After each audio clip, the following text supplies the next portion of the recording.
दूसरी तरफ जो शिक्षा मंत्री हैं बिहार के प्रोफेसर चंद्रशेखर, अपर मुख्य सचिव जो है शिक्षा विभाग के दीपक कुमार सिंह और जो डिप्टी सीएम बने हैं तेजस्वी यादव, उनके जो बयान है बेरोजगारी, रोजगार, बहाली, खासकर शिक्षक बहाली को लेकर, वह तीनों में ही अंतर नजर आ रहा है और इसका 7वें चरण की बहाली पर क्या असर पड़ेगा, यह इस वीडियो में हम जानने वाले हैं।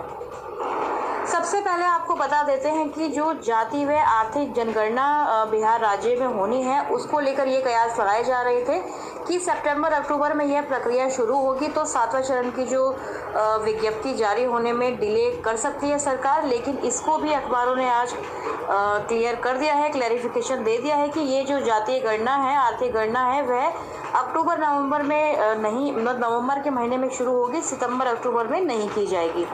45 दिन में पूरा करने का लक्ष्य जो है रखा गया है। नवंबर के महीने में ये जाति व आर्थिक गणना शुरू होगी, जिसमें मार्च 2023 में इसका रिजल्ट जो है जारी किया जाएगा।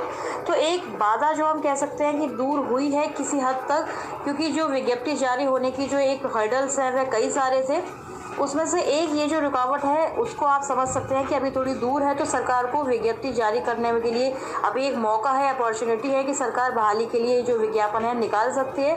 लेकिन दूसरी तरफ अगर हम ये भी देखें कि जो चुनाव होने वाले हैं नगर निकाय के, उसको भी सरकार उसकी वजह से भी ये जो जाति गणना का काम है उसको डिले कर सकती है, क्योंकि इलेक्शन में भी सरकार को, चुनावों में भी शिक्षकों की ही ड्यूटी लगानी होती है। उसके बाद जाति गणना का जो कार्य है वह भी शिक्षक द्वारा ही किया जाएगा।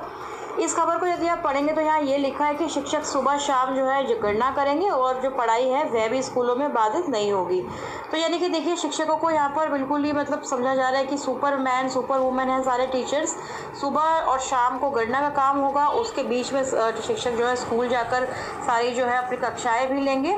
तो देखना होगा कि क्या इसका भी विरोध होगा आगे। लेकिन हमें जहाँ तक 7वें चरण की बहाली से इसको अगर रिलेट करें तो यही है कि नवंबर में ये प्रक्रिया होगी तो पहले सरकार चुनाव कराएगी या फिर विज्ञप्ति जारी करेगी, यह जो प्रश्न है अभी बना हुआ है। क्योंकि चुनाव की तैयारियां भी अंदर ही अंदर सरकार के द्वारा जारी हैं। जो मास्टर ट्रेनर्स वगैरह को ईवीएम वगैरह की जो ड्यूटी ट्रेनिंग दी जाती है वह सब भी धीरे धीरे सरकार कर रही है, जिसका किसी को पता भी नहीं चल पा रहा है। और जो विज्ञापन की डेट है उसको सरकार आगे बढ़ाने के लिए जो बहाने हैं उनको तलाश रही है। अब बात कर लेते हैं जो ये तीनों ही ऑफिशियल्स हैं, ब्यूरोक्रेट्स हैं, साथ में हमारे जो मंत्री हैं, उनके बयानों में क्या क्या अंतर देखने को मिल रहा है 7 फेज की बहाली को लेकर। कल हमने देखा कि डिप्टी सीएम तेजस्वी यादव ने एक बार फिर से कहा कि थोड़ा इंतज़ार करें, लाखों अभ्यर्थियों को जल्द नौकरी व रोज़गार दिया जाएगा। और नगर निगम के अगर अभ्यर्थियों की, लाभार्थियों की बात करें तो 31 तारीख को उन्हें नियुक्ति पत्र मिलना है। तो इसको लेकर भी इन्होंने कल जो घोषणा वगैरह की है, पटना नगर निगम में अनुकंपा के जो लाभार्थी हैं, लाभुक हैं, उनको नियुक्ति पत्र देते हुए उप मुख्यमंत्री की जो तस्वीर है आज के अखबारों ने प्रकाशित भी की है। तो जब 7वें चरण की बहाली प्रक्रिया को लेकर एक बार फिर से जो है इनसे पूछा गया तो इनका कहना था कि अभी थोड़ा इंतज़ार का मजा लें, थोड़ा इंतज़ार करें। लाखों अभ्यर्थियों को जल्द ही नौकरी, यानी कि जल्द ही उनकी बहाली जो है होने वाली है। और सबसे ज़्यादा जो बहालियाँ हैं वह शिक्षा विभाग में शिक्षकों की ही की जाएंगी 7वें चरण की प्रक्रिया के तहत। तो तेजस्वी यादव ने तो यह कह दिया कि ठीक है, हम जल्दी से रोज़गार देंगे, थोड़ा इंतज़ार करना है। जब इतना इंतज़ार किया तो थोड़ा सा और करने के लिए भी अभ्यर्थीगण तैयार हैं।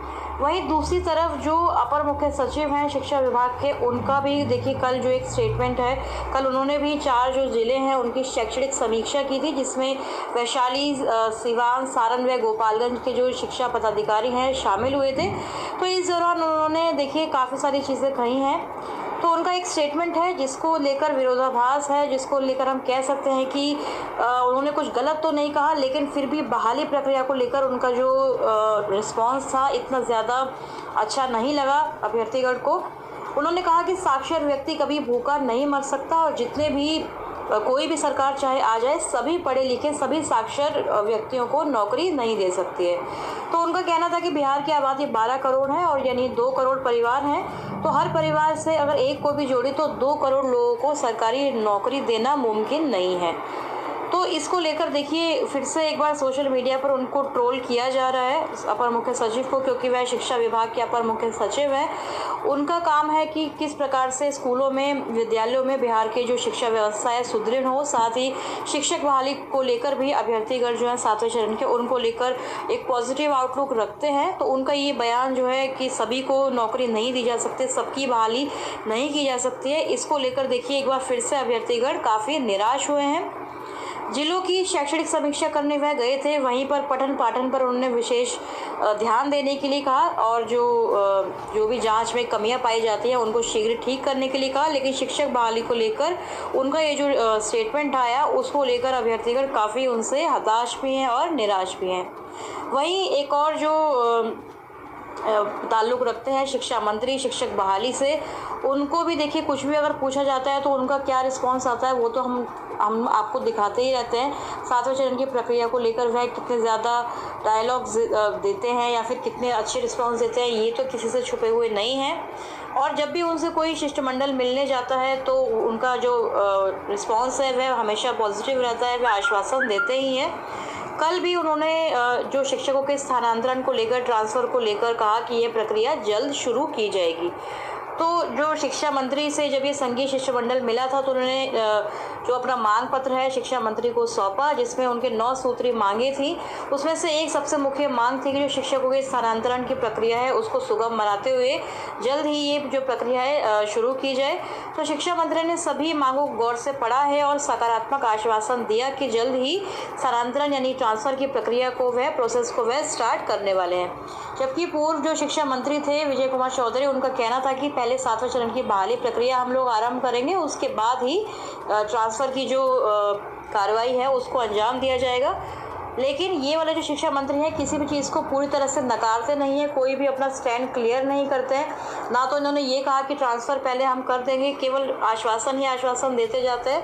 हर किसी से ये प्रक्रिया को जल्द ही प्रारंभ करने के लिए कहते हैं, चाहे वह 7वें चरण के अभ्यर्थी हो या फिर जो शिष्टमंडल इनके पास गया था पुरानी पेंशन योजना को लेकर, बेसिक ग्रेड के शिक्षकों की प्रोन्नति का मामला था, वेतन भुगतान की समस्या थी, अंतर जिला अंतर नियोजन इकाई स्थानांतरण की प्रक्रिया थी। सब पर इन्होंने जो है अपनी पॉजिटिविटी दिखाते हुए केवल आश्वासन दिया है, लेकिन ये नहीं बताया कि ट्रांसफ़र कब से शुरू होगा, प्रक्रिया को कब से ये अंजाम में लाएंगे। और ना ही 7 फेज़ के अभ्यर्थियों को, जब बीटेड सीटेड अभ्यर्थी या एसटीटी अभ्यर्थियों का कोई भी ग्रुप, कोई भी जो लीडर है, लीड करने वाला इनसे मिलने जाता है तो ये बताते हैं कि कब से यह प्रक्रिया शुरू करने वाले हैं।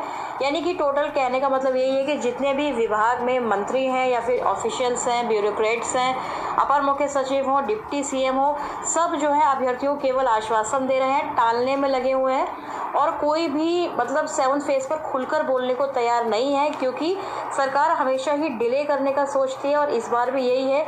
यदि जाति गणना नहीं तो नगर निकाय के जो चुनाव है उसका बहाना है सरकार के पास अभी सितंबर अक्टूबर के लिए, फिर नवंबर दिसंबर से लेकर देखिए मार्च तक ये प्रक्रिया को चलाएंगे, जाति गणना ही करेंगे।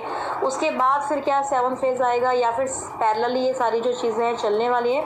तो इस पर खासा अभ्यर्थियों को ध्यान देने की ज़रूरत है।